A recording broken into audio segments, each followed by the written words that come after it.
After this season, it didn't go the way any of us wanted, fans, administration, coaches, players, but we're going to move on and we're going to make things better. The draft obviously will be a big part of that, both with recruits and our current team. So we're watching that very closely, keeping our fingers crossed. From a coaching staff standpoint, we're going to make a couple tweaks that I think will really optimize everybody's talents on our coaching staff. Trip Couch will now be on the road evaluating players. Mike Current will be in our Director of Player Development role to really optimize his talents. And Stuart Lake now will be our full-time hitting coach, with me obviously still heavily involved there. So as we move forward, I think that will optimize everybody's talents, and I think it'll continue to get this program to be as good as it can possibly be.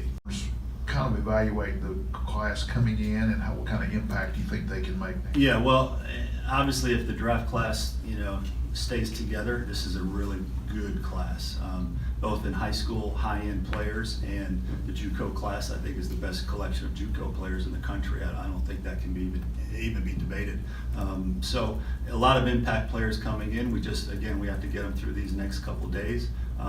But when you look at what we're losing compared to what's coming in, I think we can all safely say there's going to be some significant improvement just from a numbers standpoint. It is a process. You have to build it brick by brick. You have to continue to recruit well. You have to tweak things within your program that you think are necessary and will help. And you just let them know that this is a program that's been good for a long time and it will be good for a long time. And this year was a speed bump, obviously, but it doesn't affect how good we're going to be in the future.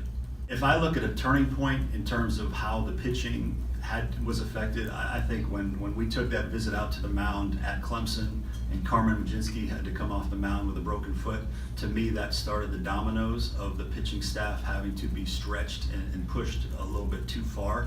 And then obviously there were more after that. But I look back at that as kind of the beginning of what turned into some struggles for us. We're I think 14-3 after that Clemson series. We're doing pretty well and we were holding our own. But by the time we got to the SEC, it was too big a hill to climb based on who we were playing and who we had healthy. Graham Lawson and Rich Chapman, how are they doing it? Do you expect those guys back? Graham is doing really, really well. I think he's ahead of schedule. Feels strong, says his arm has never felt better, so we're really encouraged by his progress and expect him to have a major role for us next year.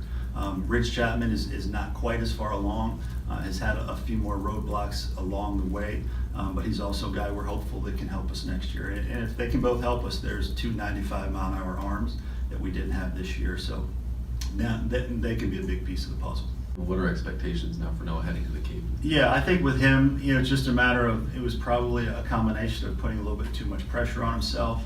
I think it was he just got into a little bit of funk and had a hard time getting out of it. He also hit a lot of balls hard that were at people. So, the stats show that he probably should have had a little bit better numbers than he did.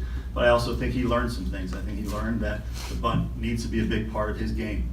And coming off the success he had in the Cape, sometimes it's easy to say, hey, I did great in the Cape Cod League, I'm going to stay status quo. But sometimes, the game will humble you a little bit and you learn other parts of the game need to be developed as well. And I think he's learned some very important things. The kind of player he needs to be is a guy that really uses that speed, has line drive, pop, not trying to hit home runs, use the whole field, and I think he'll have a really good bounce back year. I think he'll have a good summer in the Cape again and be prepared to have a really good junior year. It's going to be get what you earn and earn what you get. I mean, there may be guys on next year's team that get less innings than they got this year and vice versa. It's going to be how are you developing, how are you evolving, are you getting better, are you going forwards or backwards, combined with the new players coming in. So it's going to be a lot of roles up for grabs, and what happened this year probably will not earn much for next year, because truthfully we don't have a lot of guys that just put up unbelievable numbers this year. So next year is going to be wide open. Eister's back for sure. Barry Hill, obviously we're hoping continues to stay in our program. He still has 2 years left, and that really helps his leverage in terms of the draft. They were 2 of our best hitters and 2 of the better hitters in the SEC by the end of the season. What they did on the last day at Mississippi State, I think, speaks volumes of what they can do for us. So they're big pieces of the puzzle.